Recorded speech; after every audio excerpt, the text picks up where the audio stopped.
Secrets of the C-Suite, the podcast, is for anyone interested in leadership and the wins, losses, and lessons of being an executive. We are two women who have successfully navigated C-Suite roles and are sharing our experiences.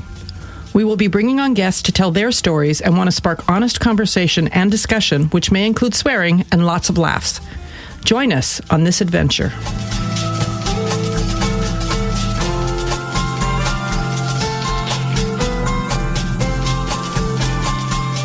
Hi there, and welcome to the last episode of Secrets of the C-Suite for Season 3. I'm Juliet Clothier, and this is Susan Sutherland with me. Hi, Susan. Hi, Juliet. Can't believe another season is in the can. I know, it's unreal, and I'm proud of us. I just want to say that if you look at podcasts, a lot of famous people started podcasts during COVID and stopped doing them. And I think that, we started ours, I think 2 years, a little less than 2 years, but we keep going and I love it. And it's not perfect and there's some clunkiness, which we're going to talk about today, but it's been a great ride and I still want to keep doing it. And we're going to talk a little bit more about that. So yay. Yeah. Yay. And what a great season. We had such great guests. Very eclectic. Yeah. I like it. Learned a lot. So to our listeners, our format for this episode, which is the last of season 3, as Juliet said, is a little bit more structured than in past seasons where we've certainly done sort of an unplugged approach to talking about the season. We actually want to share some reflections and observations of each of the episodes and the guests that we had on this season. Because there's good stuff there. And it's also led us, again, little teaser to listen later on when we talk about season 4. We'll be making a change to the end of each episode in season 4, and you'll want to hear about that. So, Julia. Stay tuned. So let's talk about Tasia Smith. She is the granddaughter of a dear friend of both of ours who passed away last year, and just brings this Carol Watson and brings Carol's spirit along, but has taken it up 20 notches. And she's so impressive. Yeah. She is the CEO and founder of Get Social, just to remind our listeners. Really great episode, and highly recommend go back and listen to it again if you've already listened to it or do it for the first time. But she mentioned in our conversation that she was starting a new nonprofit called Digital Justice Lab, and she has started it. And I've been following her on Threads, which is my new platform apparently. And she started it. And one of the things that she's doing that's really cool and very helpful is showing you what AI is. So she shows pictures of things that are advertisements online and helps you start, gets the reader thinking about, why is this AI? What is in it? And then she describes the things that you should be looking for, like the colors. One of the things was it was an ad, a video ad, and she said, notice that the balloons aren't moving in the background. And I just loved that. They're just these little things that you should be looking out for. And this is really what she's trying to do, is teach digital literacy and pointing out misinformation, and really for young people to stop, to start paying attention to the details and what they're trying to trick your mind into thinking. And so I just think that's incredible. And as you know, I work in a high school, and it's a problem. It's a problem that the content that kids are consuming is tricking them, basically. So I think it's really good. Yeah. The thing I loved about Tasia, and we share this sense of her, is her fearlessness. I mean, she's a young woman. She's a new mother. She's just like, I'm doing really cool things. I'm doing the things that interest me. And she didn't seem to, in her reflections while we spoke with her, she didn't say, well, I hesitated because who am I to X, Y, and Z? Right. That never crossed her lips. She just did the things and is doing the things that spark for her. And the good news is that she's needed. Like, her ideas and her work is really needed in the world. Yeah, and totally unapologetic. So I really love that. Very There's cool. that. Hmm. And then we had our producer on. Yes, and let's just a little love bombing for our producer Brian Clothier, because we would not have a season 3 or even be thinking about a season 4 without him. So thank you, Brian. It was interesting. This is a sibling, so you think you know a lot about them, but you always something to learn. Yeah. What I loved about that episode is how eclectic.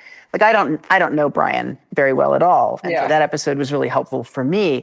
What I do know is no matter the words that come out of our mouth when we're recording, he always makes us sound really good. he So, does. thanks, Brian. And also just, another person that has said a lot of yeses in their life. And I think that is an underlying theme of the whole season. And maybe that's the recap. We title it, the season of yes, because he just, he pivoted when he needed to pivot and decided this is the direction I'm going. Okay, now I'm going to go over here. And the number of industries that he's involved in, the wine industry and the music industry. And now he does a bunch of nonprofit support. And so he just kind of went where the road took him and found a path. And it's very cool. And he walks that path so beautifully. He's so skilled. He's casual about it. Like if you talk to him, he kind of doesn't really like to sell himself, at least not in my experience of him. But Yeah. there's a lot of brains and skill going on with Brian. And what a 100%. pleasure it was to talk to him. Yeah. Yeah. And then we started into our first unplugged of the season, which was about our future selves, which we've realized was kind of another theme that ran through. And we realized that in hindsight that we could have been a little bit better and with building a through line and being more intentional about the through line. And one of the things Susan and I were talking about is we need to do more to remember what we are talking about in each episode. Especially we do banters and we do these unplugged series, but we don't always do our homework. And that just became apparent when we realized that we talked a lot about our future selves in our unplugged. So that was funny and also a learning. And I think that's, key to all of this is we're always learning, we're always growing. And certainly I do not feel like a podcast expert or a content expert or anything like that. I mean, this is really just us getting together and talking with people and talking to each other. But that was interesting. But talking about our future self was important. And this future self one was more about self-care and taking, navigating guilt and, unpredictability and still working on our future self. So there's a little bit of a difference in the two of them, but. There is. Had we been brilliant, and hindsight, of course, is 2020, we would have had Juliet and Susan unplugged Future Self Part 1 and Future Self Part 2. And I predict that we will be talking about Future Self again. I mean, there are themes that come up again and again between us, since we know each other so well, but also in these episodes. And that's just one that's very much top of mind for how I think about looking ahead and being both personally and professionally strategic. The concept of a future self really, really brings that out for me. And so I don't think it's the last time we'll be talking about it, but maybe next time we'll call it part 3. Exactly. And I also think that we're planners. We're people who like to think about what's next for us. We're not, we don't seem to be very content people. We really do want, like, what's next? What's more? Bring it. So I think that it's a good theme to keep going. So we will. And speaking of planning, we had Regina Phelps on, who is great segue, Susan. Disaster recovery. Yeah. Regina just brings such a thoughtful and thorough approach to crisis management, emergency response, and has obviously, since she shared this with us when we talked, she works with companies, with CEOs. And, I can't help but think that in the world of either unintended consequences or thinking through potential consequences, that someone like Regina could have been so enormously helpful to the current administration before they planned this bombing of Iran, where it does seem like they kind of woke up the next day and went, oh, we hadn't thought about this consequence. Never occurred to us that this other thing might happen. I'd put money on it that Regina would have been like, have you thought about this? Have you thought about that? Yes, have you thought about it? But also, this is likely going to happen. Like she's really good at like, here's the likelihoods of things and not just this might Yeah. happen or that might happen. But Regina just has an understanding of the consequences of things that I don't think many leaders have. Her perspective that she's built over time. And she talked about how practicing is everything and understanding. And that's where I met her, was because she was helping us practice for the H1N1 swine flu, which is something we don't talk about much anymore, but was a big deal at one point in time. And we've been through these crisis management moments and as leaders and navigating things that we never thought we'd have to navigate. And she's the person who knew we would be navigating it at some point. So I just really enjoyed that conversation. It was great. I was really impressed by that combination of really sharp intelligence and that focus that she brings to her work and the way she moves in the world with what I can only describe as a really heightened sense of intuition. Like she can hand outcomes based on she's seen enough, but also she trusts how the part of her that isn't just her mind does the data, crunches the data and goes, here's the likelihood of that outcome. Really impressive. And just to boot, here's a woman who has absolutely ended up in the right place in the right field doing the right kind of work for her. Like, talk about zone of genius. We hadn't talked about it, but I would apply that to Regina. She is in her zone of genius in this field. Yeah. I love that. I hadn't heard that phrase before, zone of genius. Okay, we're just going to put that in the parking lot and come back and talk about it in a future episode. I love that. I have to figure out where I learned it and who coined it, and I know what it means. We all have our zones of genius, and we have zones of competence, and they are usually not the same thing. Like things we're good at, but that we don't spark. So we'll talk about that another time. Yep. Yeah. Okay. Next, we had Lisa Amador, who works in philanthropy and the wine industry. So she, our theme kind of started out as entrepreneurs, which we stretched a little bit. But I think everybody that we talked to kind of is charting their own path. And what was interesting about Lisa, first of all, we loved the jump the desk phrase, because that is something that it's just an interesting concept in career pathing, where you're kind of going down one path and you see, because you're on this one path, you see another possibility and you have the opportunity to try that on. So I think that was cool.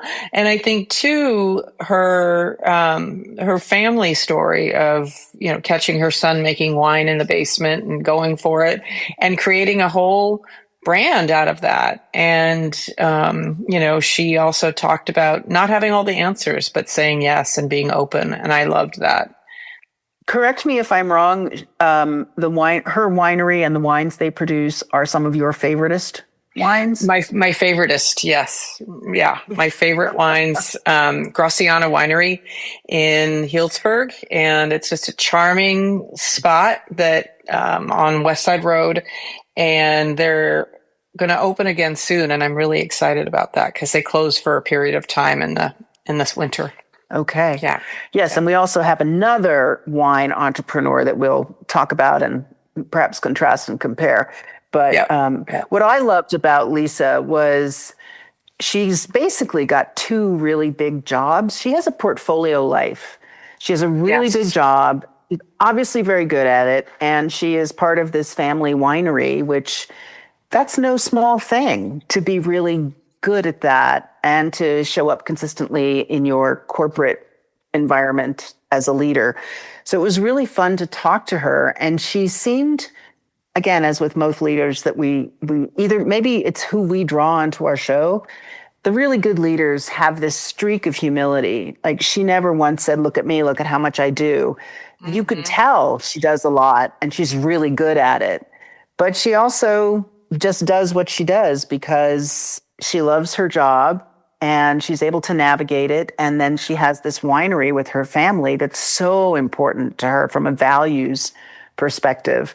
It was just really fun to talk to her about how she balances and navigates and Yeah, and she's yeah. always, I can tell you just from spending time with her, she's always gracious. Like she doesn't ever seem fried or burnt out or anything. She's really just like always Ruffled. and I think that's a presence thing, right? Just being present Yeah. with what she's doing in the moment and maybe just having such a, you know, diverse set of paths that she brings together is just she just really emulates that. So that was fun. Yeah. You know, I realize as we're talking, Juliet, maybe this is another parking lot item that we are admiring about our guests, and we're just past mid-season at this point in our recap of the season. Mm-hmm. We are calling out leadership behaviors and leadership qualities as we talk about the episodes and the people that we conversed with. And it'd be kind of interesting to write those all down and talk about them more cerebrally, academically, cognitively. You said she shows up with presence. And the first thought I had was all good leaders have presence. Yeah. They don't all have the same kind of presence, but they have their sense of self and how they take up space and command a room. And wow, it's just like, okay, that would be a really fun thing to explore It would another be. time. Yep. I think it would be good. And then after Lisa, we did another Unplugged. And this Yep. one was I really enjoyed this and I was surprised by it because Juliet showed up and broke some news. I decided that I wasn't going to retire. It was a great feeling when I decided this. I think we talked a bit about just the pressures of societal pressures. We have, when you're young, it's, get married, have children, and as a woman, especially.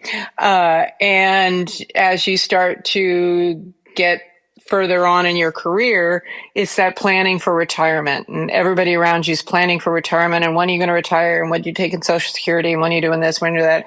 I will be taking Social Security at some point, but that doesn't mean I'm going to retire. And I'm doing some research on what the right balance of those two things are, just FYI, and maybe I'll talk a little bit about that just for listeners who are considering the same path is, how do you navigate? When do you take Social Security to maximize? And I can tell my story about that. But just having that decision made is very freeing. And I'm still planning and I'm still looking at how I want things to look. I certainly don't want to be working 50 hours a week or 60 hours a week when I'm decided that I'm going to slow down a bit. But I love working. And I like making money, and I think I noted that. So, and I don't want to pretend that that's not true. So, it's good. Yeah, there's a mix of your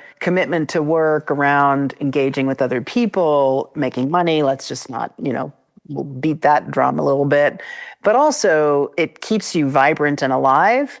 And I remember one of the things about this new job that you have. Not so new right now, but you traded off an opportunity to be working mostly from home with you actually had to go to the office. Like that was one of their requirements. Yep. And I can envision you in the future not having a job where you have to go to an office, but you could go if you wanted to. And again, it's choosing how much and under what conditions you want to work. Exactly, exactly. I think it's also useful life of a job. Often I've left jobs, and I talked about this before, when I just don't feel like I'm learning anything new or adding anything new. I get bored. And so that's definitely going to happen. And you know, it won't happen in this job for a while because it's certainly not boring, but it's kind of when I know it's time to move on. So I think you know, I think we'll talk a little bit more about that as things evolve, but maybe in season 6 or 7 we'll be figure Yeah. out what that's going to be. Yeah, I mean, it would be interesting to also just talk and reflect on every time you've decided that the job had expired its useful life. Like, what were those clues, and Hmm. what? How did you know? One of the Yeah. things that I so admire about you is you honor your own instincts of, I think I'm done with this now. I think it's time for me to move on. You pay attention to that and move on, sometimes faster and sometimes, not. But that's clarity that you have around how you are feeling and what the experience is feeding you or not feeding you. You're really good at that. I wanted to share just a little short story about something that I've found liberating in a slightly different way. It's about working. It's about not retiring. I've had a really rough December and January, and somewhere in the middle of January, I thought to myself, you know what? I think I'm just gonna shut my coaching down. I think I'm just done. And it wasn't so much that I was disillusioned with my coaching practice and didn't like it. It was more, I was so burnt out from the fall. I couldn't bring any positive energy into where I was. But an interesting thing happened. As soon as I gave myself permission to shut the business down, if that's what I really wanted, I was able to say, but I want to keep these things. These things I love. I want to let go of the things I don't love. And it was so liberating to give myself that permission. It's a different kind of permission than the permission to not retire. My permission was the opposite. I have permission to stop my business anytime I want. And what it did was unleash a whole rich experience of discernment and deciding what it was that I did love about my business that I wanted to keep going.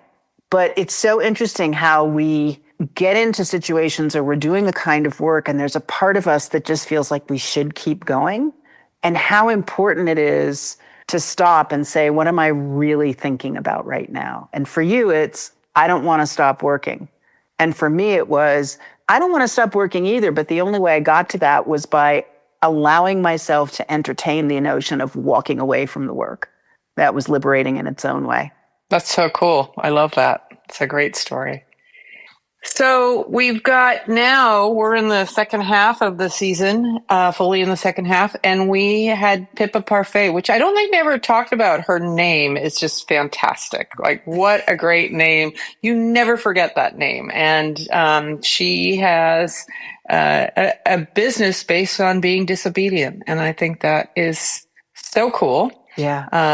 And she just had a couple different philosophies, and the one I loved, of course, was called noping out. And that she noped out of bureaucracy and kind of created a coaching business where she helps people who are neurodivergent, which I think is really untapped and genius. Mm-hmm. Just helping Yeah. people navigate Yeah. things in life and not be put in a box. That there's And a lot and there. making it okay to do things differently Yeah. because you need things to be done differently. And I think that that's hugely supportive. We have these pictures of what it's supposed to look like. I mean, I know I did. This was part of what was going on for me in January. I had a picture of what I was trying to build. And then I stopped and said, what part of that do I want? Versus, it's supposed to look like this. I'm supposed to be on all the social media. I'm supposed to have followers. Then no. And so her whole approach to her clients as a coach, a strategist, a mentor is really figuring out and giving people permission to figure out what works for them. Yeah. How are they managing their days, the hours in their days, so that they aren't always swimming against the river, that they're catching their own energetic flow and I just love that. I mean, just the way Yeah. she talked about it was brilliant. And most of us are trying to squeeze ourselves into the boxes that we have learned are normal. Like, what is normal about 9 to 5 and constant energy and productivity throughout your day? There's nothing Yeah. normal about that. No, And yet nothing. that's the expectation, right? Exactly. Exactly. Yeah. Yeah. She was great. And she had a different perspective that was eye opening and super helpful. I really enjoyed that one. Yep. And then again, we talked about working with our future selves in an unplugged episode. So this was the one where we talked a little bit more about. We started with the parking strategy, which was interesting. Of do you back in or do you front in? And because I just thought that was such an interesting thought on how we approach problems or problem solving. And then we shared some good stories. I thought that was good. But, Yeah. I think it was a lot about future self in being how do we want to evolve? We are further along in our careers. We definitely have less time ahead of us than we have behind us. And how do we look at the future when we know that time's ticking? Yeah. And the other thing that I think would be really, really fun to explore in a future unplugged is how the concept of future self, coupled with a concept of the future organization, like if you're a CEO, you are not only showing up like, how do I want to evolve as the CEO of this business? But I hope that every CEO is also thinking, what's the future version of this organization? And of course, it's Yeah. always optimized. It's always slightly idealistic, but isn't that so beautiful? Yep. Yep. So I think Absolutely. there's a future X concept that's worth Yeah. playing with from the perspective of how do we think about leadership? It's self leadership, but it's also organizational leadership, and we are stewarding the future selves of our teams too. How do we help them True. identify Yeah. what they Yeah. want in their futures? So That's a anyway, good good point. stuff in there Yeah. for the Yeah. future. Haha. Stay tuned. Okay. Yeah. And then another favorite wine person in my life. Yes, I do love my wine. It's true. Barb Gustafson, which I had the hardest time pronouncing her name correctly. I don't know why. It's just a lot of syllables in there. Anyway, so what I loved about Barb was the career trajectory and how clear she was about what she wanted, but even more so about what she doesn't want, and how Mm. that has just guided her she has just a really strong sense of what works for her and what doesn't work for her. And I thought that was really inspiring. Yeah. I was really impressed by sort of the kismet nature of her story, and maybe when you tell it from a certain perspective, everybody's life looks like it's just all aligning in retrospect. But she just knew that she needed to be in California, like at a young age, Yep, and how yep, her yep. story had her land here. And she knew when she met her husband that he was going to be her husband. What she didn't know what his vision of the winery was going to be, but that was okay with her because Yeah, she was yeah, with him. They would evolve yeah. it together. But I was just really impressed by that kind of, I don't know if it's prescience or just knowing yourself so well. I'm not sure at any age I could have predicted where I am now. Right, right. Yeah, It'd be nice to think that I had a clue, but I don't think I did. And she very yeah, clearly had a clue. yeah. Yeah. And a little love story in there, which is sweet. Yeah. Very Yeah, sweet. that was good. And of Yeah. course, you love their wine. So there's more than just that love story. Again, Paul Matthew Winery, another plug for Sonoma County wines. Another favoritist. Yeah, yeah. And last but Okay. not least, Yeah. Dina Grunt. we had Dina Grunt. Dina's, I work with her regularly, and her approach to kind of HR leadership and being a part-time not an employee in HR leadership, it is challenging. I don't really think we dug into that as much as I think about it. She comes with this practical, this is how here's the risks, but she's also very employee centered, which I think a lot of W-2 HR directors might not have the freedom to be, because she's very, she really is there for the employees and helps the employees navigate kind of the systems that they're working in. And so I like her perspective on that. Yeah. I found her really impressive in a way with that emphasis, Juliet, but added to her, she seemed to hold not only as realistic, but fruitful and possible, this notion that you can be in HR, you can serve the employee and help the employee navigate the company while serving the objectives of the company. And I think we can both agree that employee objectives and company objectives are not always aligned. Correct. And yet what I heard Dina describe was, in my role as an HR consultant, I can do my best to bring the right perspective so that nobody gets run over. That would be the right. colloquial term I would use. Yeah. And there's a leadership and belief system that she brings to that work that I think is really kind of, it's unique. And to me, it really stands out, because you say a lot of HR is really much more concerned with the organization than the employee. Yeah. And in other organizations, the HR is to help the employee, but only so much, right? It's not really to help them overthrow the corporation. Right. So it's a fine line that she's dancing, but she clearly dances it with great skill. Absolutely. So that was season 3. I think it was really fun to recap. Yeah, fun to recap that. Yeah. Shall we talk about season 4? Let's talk about season 4. Especially what we're planning on doing at the end of each episode, along the lines of what we've learned and keeping things fresh, but also memorable. Agree. So we'll be posting some best ofs in between now and when we start and launch season 4. And what we're going to do at the end of each episode is we're going to have a little bit of a conversation about that particular episode, so we don't forget some of the tidbits that we heard. And, our excitement is in real time.